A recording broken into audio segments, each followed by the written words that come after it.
very much. Good morning, ladies and gentlemen, and thank you very much for giving me the opportunity to speak in this meeting. In this half an hour, I'm going to talk about reproductive choices and options for prenatal diagnosis for carriers and families with hemophilia. And if time allows, I could just tackle issues of labor and mode of delivery for affected male babies. So, as we know, hemophilia is an X-linked recessive disorder, so carriers of hemophilia in each pregnancy have 1 in 4 chance of carrying an affected male baby. And despite treatment, we know that hemophilia is a severe bleeding disorder with significant musculoskeletal bleeding and impaired quality of life for people around the world who are affected. Therefore, we can see that the options for prenatal diagnosis and reproductive choices are a very important part of the care that should be provided for them. So decision-making when it comes to reproduction is really complex in any scenarios. But it's become more complicated if you have a genetic disorder such as hemophilia. And studies in the area of hemophilia and the field show that these decisions making are influenced by many factors. More important ones are cultural and religious factors. So people who have a strong religious obligation, they are usually do not accept, for example, termination of pregnancy. However, when they are affected or their babies are affected with a genetic disorder, severe or has a medical implication, such as hemophilia, they are likely to accept that. Families who have experienced affected member who had consequences or side effects of treatment such as HIV, they are more likely to want to have an option that avoid them having an affected child or another child. And also availability and the trust in medical care have been shown to be very important in the decision making. And that's why we see more uptake for a prenatal diagnosis as well as termination of pregnancy in developing worlds, because the care is not optimal, access to factors are not available, and the quality of life is really impaired for individuals, so mothers and families want to avoid having an affected child. Of course, choosing any intervention in pregnancy, it depends on the timing of that intervention in relation to pregnancy and the risks. And generally, interventions early in pregnancy and less invasive ones are more accepted by mothers and couples. So this is a survey that we had in the Royal Free Hospital many years ago, and we found that 54% of the carrier mothers decided at some stage of their reproductive life not to become pregnant or have a child or other children. And the hemophilia was the main issue that made them make this decision.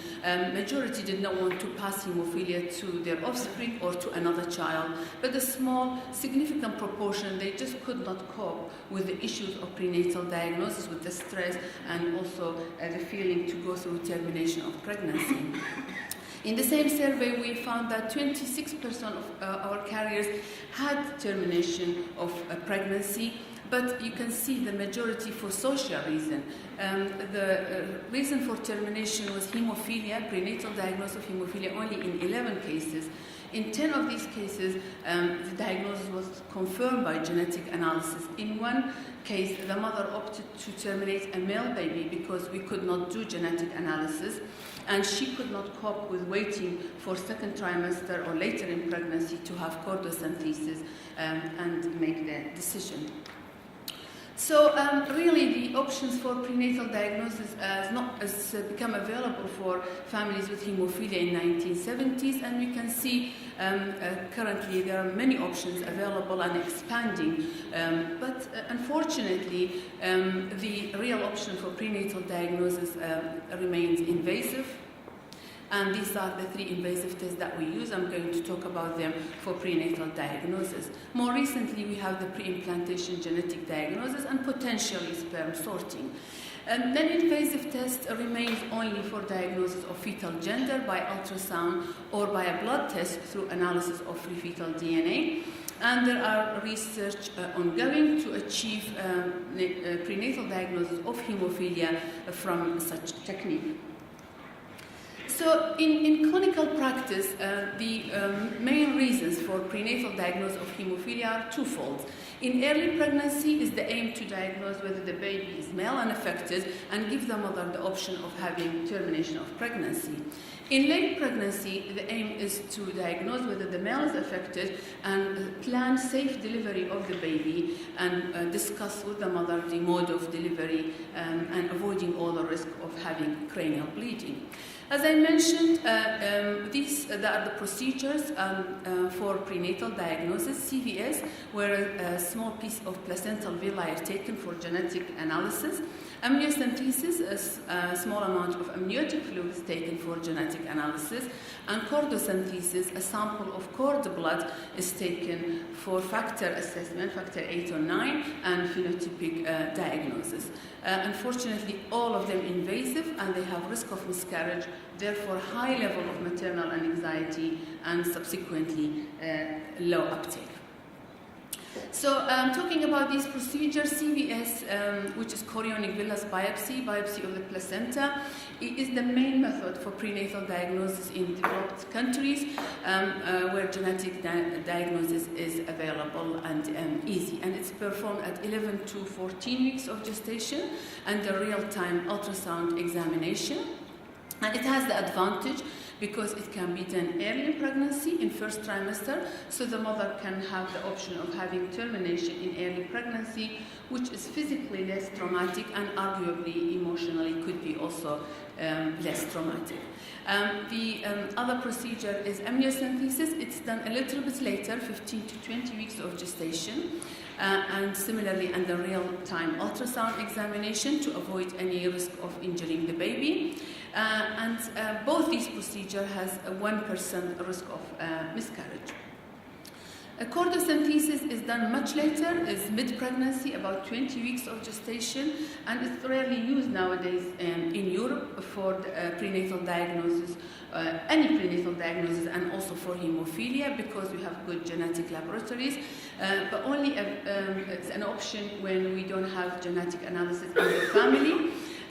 But in developing countries where the genetic laboratories are not developed or not available, this remains the main option for prenatal diagnosis. Unfortunately, it has higher risk, about 3% of fetal loss, and also implies that if the baby is affected, it will be a late termination, which is quite traumatic.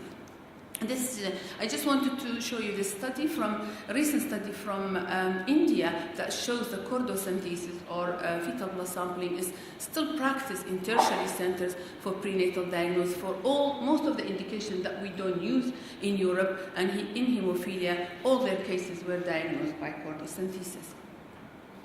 So because of these options are all invasive, it's not surprising that the uptake for prenatal diagnosis among carriers is not very high.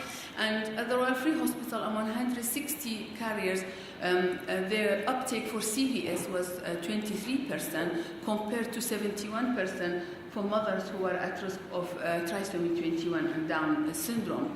And I think this is possibly because many mothers do not believe that hemophilia is severe enough to warrant termination of pregnancy, and that shows in this survey from Netherlands, where only 16% of the carriers say they would consider termination of pregnancy if the baby is affected. This is a more recent survey, a nationwide survey from Netherlands, and also we can see that 54% of their carriers had prenatal diagnosis, but invasive testing with CVS was opted for in 22% of carriers, very similar to our figure. It means that these figures unchanged over the last 20 years. But what was obvious here that those who had positive results, i.e. the baby was affected, the rate of termination was high, 82%, which may imply that mothers who go through the invasive testing, they have the intention to have termination of pregnancy. Late prenatal diagnosis was more popular, and as you see, there were no termination because the aim is for management of labor and delivery. So let's look at the non-invasive options for prenatal diagnosis. As I said, it's only at the moment we can only diagnose fetal sex, And this can be done very accurately, 100% with ultrasound from 16 weeks of gestation, simply by looking at the external genitalia or ultrasound. And this is a very useful test because then you can rule out female pregnancies and offer amniocentesis for male babies in case of amniocentesis, because it's done after 15 weeks of gestation. In early pregnancy, we can still predict the fetal gender by ultrasound, but you can see the accuracy is not that high. About 12 weeks is 70%, so we cannot use this reliably before chorionic villus biopsy, which is the main method for prenatal diagnosis. But fortunately, we have a very accurate method of diagnosing fetal gender at early pregnancy, and this is by a blood test, simply a blood test from the mother, looking at analysis of free fetal DNA in the maternal circulation by detection of Y chromosome DNA sequences. And these are many studies that show this method is highly sensitive and specific, 100% as early as 8 to 10 weeks gestation. So this is the pathway of fetal prenatal diagnosis that we use in our center and is used in many centers in Europe. And you can see the analysis of free fetal DNA is the integral part of this pathway and is done around 11 weeks of gestation. And it has helped to avoid CVS in 50% of the pregnancies where the DNA indicates that the baby is female, and we offer CVS for only male babies. So this availability of this test, we found that in our center when we audit our results, that has big impact on the uptake of prenatal diagnosis, and then overall uptake was increased. 97% of the mothers opted to have this test because it's non-invasive, has no risk, and also we saw a decrease in the uptake of invasive testing.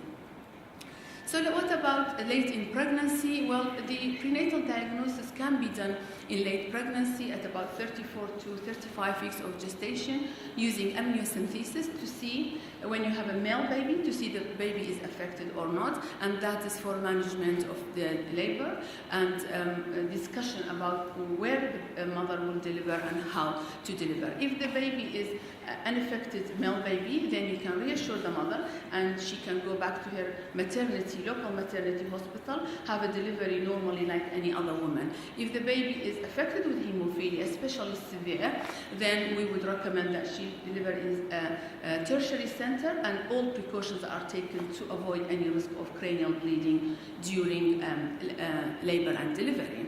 However, it is an invasive procedure. There is a 1% risk of preterm labor, and sometimes even the mother could go to labor before you have the availability of the results. And there is a 10% culture failure, and it's surely associated with a significant psychological burden on the couple to deal with the fact that they know that they may be affected at this late stage of pregnancy. So this is a small series from London on the third trimester of amniocentesis, and you can see among 9 amniocentesis performed for such purpose, there's one failure in the culture, but in 5 pregnancies that knowledge was very helpful because these mothers were reassured and they had a normal delivery and even vacuum extraction in their local hospital without any problem, because the baby obviously was unaffected. Similarly, a small series from Cardiff just recently published 6 amniocentesis for this purpose, no culture failure, and helped in 5 pregnancies where the baby or the male baby was unaffected. Again, they were managed in their local hospital without any complication. So now there is a real drive to achieve a non-invasive test for prenatal diagnosis of hemophilia to replace these invasive testing. And this is a study we performed with the Chinese University of Hong Kong, and we published first report recently. We looked at, we used the maternal blood, mother's blood sample, looking at the free fetal DNA analysis to see whether we can achieve prenatal diagnosis of hemophilia in male babies.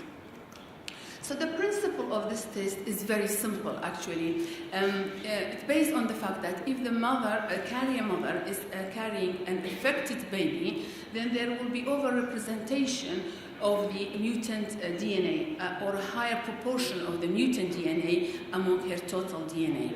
On the other hand, if the baby, the male baby is unaffected, there will be a higher proportion or overrepresentation of the wild allele in the DNA.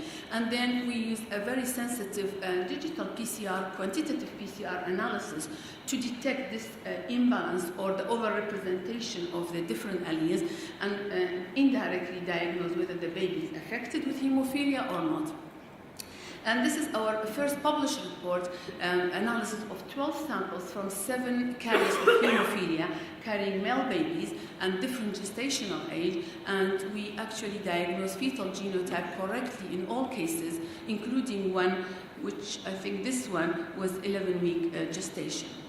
The rows that are highlighted in red, if you notice, the proportion of fetal DNA concentration is much higher than the rest, and these are the samples that were taken in the 3rd trimester of pregnancy, and this is because the free fetal DNA concentration significantly increases as the mother advances in pregnancy. And that's quite helpful, make the test more accurate and also more easy to achieve later in pregnancy. So, but really for these carriers of hemophilia, we know that hemophilia is caused by many genetic mutations. It's very heterogeneous at the mutational level. So each time we have a carrier, we have to make a new PCR assay specific for this mother. And that makes the test not very practical. So what we are doing now, directing our research on prenatal diagnosis, i.e. non-invasive test, for intron 22 inversion, which is responsible for 50% of severe hemophilia, as you know. But the intron 22 inversion is really a big chunk of mutation, and it's difficult to tackle with the free fetal DNA. So what we are looking at now, looking at the block, haplotype block next to that factor 8 gene, and then to conclude whether the baby has a normal affected X chromosome or inherited normal X chromosome, then subsequently we would know whether the baby is affected or not. And we're working on this procedure, and hopefully we'll publish our results in the next few months. But availability of this test is very important because it has a significant clinical implication, because this will provide us with one universal test that can be used for 50% of carriers with intron 22 inversion that's responsible for severe hemophilia. And it could really replace the early prenatal diagnosis by CVS, and more importantly is in the 3rd trimester amniocentesis, because as I say, the free fetal DNA is high, so it's easy to achieve that test and more accurate, and that can replace the 3rd trimester amniocentesis, and decision making regarding labor and delivery can be made very easy. So the next option that is currently available for carriers and families with hemophilia is pre-implantation genetic diagnosis. This is really a form of very early prenatal diagnosis where the embryo is made outside, biopsy is taken, and then only unaffected embryos are returned back for implantation. This is an option for couples who do not accept termination for any reason, or if they had concurrent infertility problems. However, this option is associated with a significant psychological traumatic burden for the couple, because they have to go through a thorough and lengthy infertility investigation. The mother has to go through IVF, a high doses of hormones with its side effects to induce ovulation, then ovum collection, which is performed through an invasive procedure, transvaginal needle aspiration, and that can cause a bleeding problem if the carrier has low factor level. Then fertilization is done by insemination or intracytoplasmic sperm injection. Then the biopsy is taken at day 3 of development, when the embryo is about 6 to 8 cells stage, and then day 4 and 5, the unaffected embryos are returned back for implantation. The other disadvantages of this option is that so far this is only being used for the diagnosis of fetal sex and selection of female embryos, which entails that 50% of unaffected male embryos were discarded. Only recently we had 2 case reports of specific diagnosis where the male baby was tested genetically and unaffected male babies were returned back to the uterus. Because of this selection process, the number of embryos returned to the uterus is very small and limited. Then success rate of pregnancy is not very high. Latest figure in UK is 22% for live birth from this option. There is also safety issues and concerns because we are taking 2 out of 8 cells at early stage of development with all the genetic material. There is a risk that misdiagnosis because you're relying on 1 or 2 cells. And there is a risk of multiple pregnancy because it's IVF, an induction of ovulation, and this has significant obstetric complication. Of course, there's a significant cost and also high level of stress for the parents. Interestingly, very recently there has been consideration for pre-implantation genetic diagnosis for male sex selection, and this is a recent couple that were managed in our center. The male partner has severe hemophilia, and the couple wanted to prevent further propagation of hemophilia, and they were worried about their carrier being symptomatic. So they achieved or obtained NHS approval for funding and also Human Fertilization Authority approval to have prenatal diagnosis for diagnosis of carrier hemophilia and also only male cell selection. And this is the recent UK HCDO genetic guideline advice or approach to prenatal pre-implantation genetic diagnosis for carriers of hemophilia, and it says that this approach can distinguish female carriers from a normal female, although it's not a normal practice to exclude female carriers. However, depending on the experience of the carrier phenotype and of the family, then the couple may wish to exclude a carrier of hemophilia through the pre-implantation genetic diagnosis. This has been really debatable, but obviously from now on, an option that is offered for the couples. So the other option, which is also available for families with hemophilia and for carriers, is sperm sorting and female sex selection, where sperms who are carrying X chromosome are selected and isolated and returned to ensure a female pregnancy through either intrauterine insemination or IVF, or even through PGD. The X chromosomes carrying sperms really have more DNAs, and they're larger and longer. And there are different techniques to isolate them from Y chromosome carrying sperms, and different techniques has been assessed, but the best technique so far is flow cytometry. But even with that, the success rate to achieve the pregnancy with the desired sex for female is not bad, 94%, but for male is 74%. So there is still about 10 to 30% misdiagnosis, and it's only available in few centers. Not only that, recently there have been some concern about the effect of these preparations and also sorting process on the genetic material in the sperm head. So until we have more data, I think this option is a potential for future, but we need more data before it's available for carriers and families with hemophilia. There are also alternative options that we should also be discussing with our carriers and families with hemophilia, and maybe they want to go through the route of egg or embryo donation, or simply they decide not to have children or go through the route of fostering and adoption. Now, because of the complexity of this matter, it's not surprising that prenatal diagnosis and reproductive choices and discussion about these are associated with significant psychological consequences. This study by Ted Gard showed there was significant mental and psychosomatic symptoms before and during the prenatal diagnosis process, and these signs of the psychological distress went up to a year after the process is completed. So it's important that we provide appropriate counseling, support, and opportunities to the parents and the carriers to discuss their feeling to avoid these consequences and help them to make an informed choice. So we can conclude in relation to reproductive choices that there are advances and then increasing options for carriers and families with hemophilia. However, decision making remains very difficult, and there are many ethical and moral dilemmas.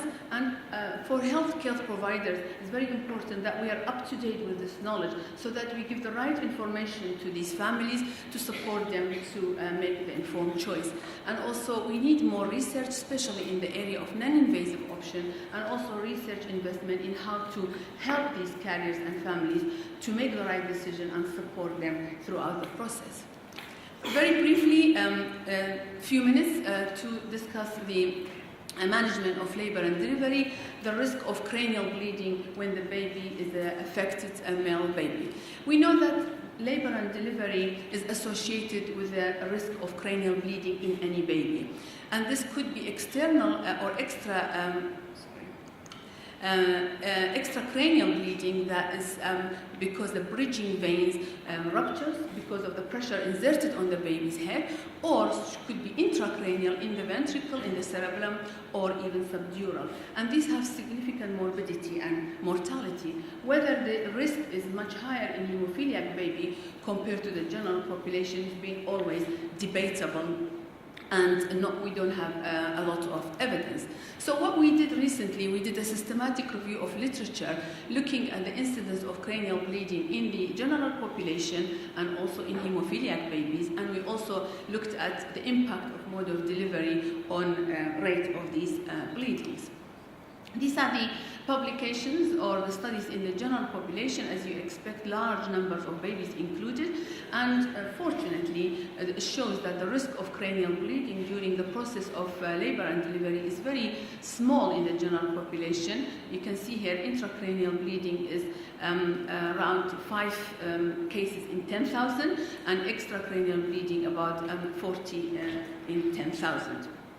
Now, looking at the hemophiliac babies, these are the studies, about 7 studies. But as you expect, smaller number of the babies included, but clearly shows that the risk is much higher, 2.5% for intracranial bleeding and 3.7% for extracranial bleeding. When we looked at the mode of delivery, we can see that, and compared hemophiliac babies to the general population, all mode of deliveries were associated with a higher risk of cranial bleeding in hemophiliac babies, but of course the highest was with assisted vaginal delivery, i.e. forceps delivery, and specifically ventouse extraction, vacuum extraction or ventouse delivery, and with a relative risk of 61. But spontaneous vaginal delivery was also associated with higher risk, a relative risk of 51. A cesarean section was a lowest risk with a relative risk of around 7. So that these studies show that the babies who are affected with hemophilia have significantly higher risk about to get intracranial as well as extracranial bleeding, about 43 times more for intracranial bleeding and 8 times for extracranial bleeding. And when we looked at the hemophilia population themselves and mode of delivery, symptomatic cranial bleeding was 11 times more higher in the assisted vaginal delivery compared to C-section. I'm sorry, that's moving spontaneously, and 4 times higher in vaginal delivery, and the safest method obviously was C-section. So this is the analysis of the data. We looked at the consequences of the babies who had cranial bleeding, and clearly shows what we know, that any cranial bleeding, especially intracranial, associated with significant neurological morbidity, and 48% of the babies who were reported to have any bleed, despite the treatment and recognition, they had significant neurological morbidity. So we can conclude that the decision-making regarding the mode of delivery, place of delivery, is a very important part of the reproductive decision-making, and this should be really discussed with the mother and assessed also individually in each case by a multidisciplinary team, importantly that involving the mother, the hemophilia team, the obstetric team and the pediatricians as well, and each case should be assessed by assessing the obstetric risk factor, benefit risk to the mother, to the baby, even considering future pregnancies. And if vaginal delivery is opted for, it's very important that we make all the plans to avoid prolonged labor and difficult instrumental delivery, definitely not venous or vacuum extraction, no instrumental delivery. And also, with this knowledge we have, I think we should discuss planned cesarean section, or what we call elective cesarean section, especially if the baby is expected to have severe hemophilia, or there are additional factors that makes labor prolonged or complicated, and that's how we can reduce the risk of cranial bleeding in these babies. Thank you very much.